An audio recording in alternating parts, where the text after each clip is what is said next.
I'll just be honest here at the very start of this video.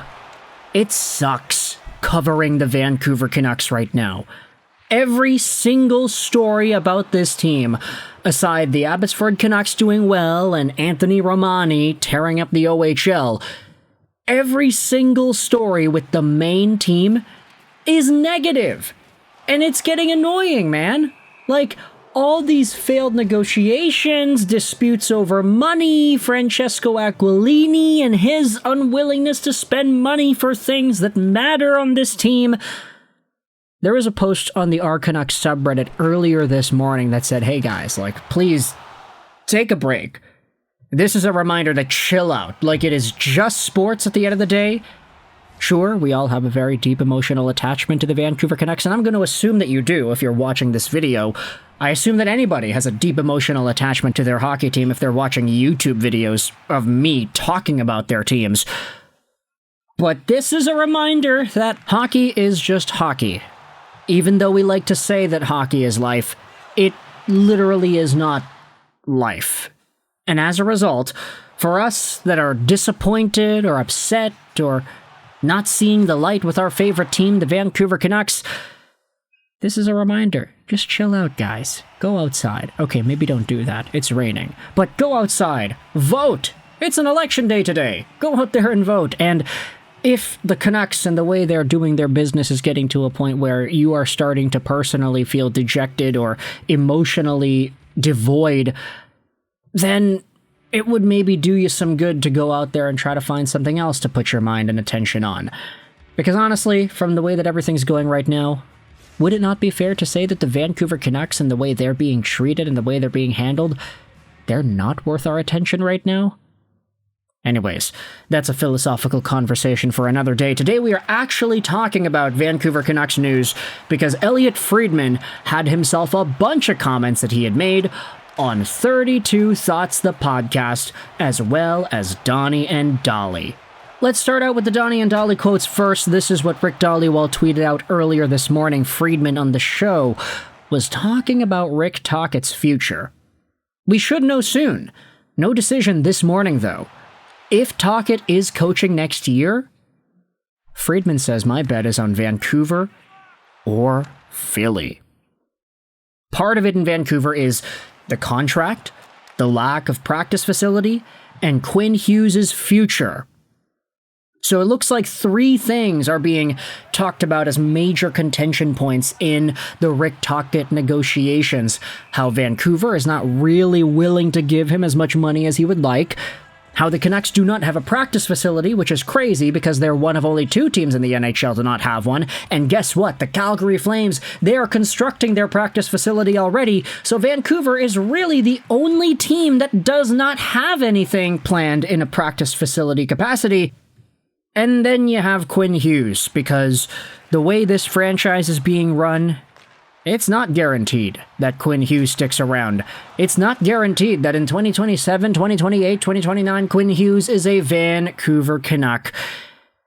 And if that is a point of contention for Rick Tocchet, it kind of works backwards around itself, because a lot of folks were saying, hey, Quinn Hughes likes Rick Tocchet, so keep Rick Tocchet around. But if Rick Tocchet is not going to stick around, if Quinn Hughes is not going to guarantee himself to sticking around, then the Vancouver Canucks might be on a path to losing both of these guys. Not that I've been the biggest Tocchet supporter over the past few months, but still, learning that Philadelphia is Elliotte Friedman's number 2 destination in mind for Rick Tocchet in coaching in 25-26, that does get a lot more interesting when you think about some of the other options that could be available for Vancouver. Now, this all comes off of the heels of Mike Sullivan, because earlier this morning, the Pittsburgh Penguins and Mike Sullivan departed ways, and this is now a conversation point that you can talk about with open coaching spots. Hey, Mike Sullivan, he's available. Is he going to be a Vancouver guy? Friedman says here, I don't think it's going to happen. That should be the New York Rangers' number 1 guy. He will skyrocket to the top of the list in New York. So that does not really seem to be an option here. It's Tocchet or it's whomever else for the Vancouver Canucks. Manny Malhotra, if he can go out there and start working with these guys and bring in more offense to the table, I'd be pretty happy with that. Just get Malhotra, the Sedins, get Bieksa back in here. Yeah, Bieksa's son is in the Lower Mainland playing hockey, so get Kevin over here too.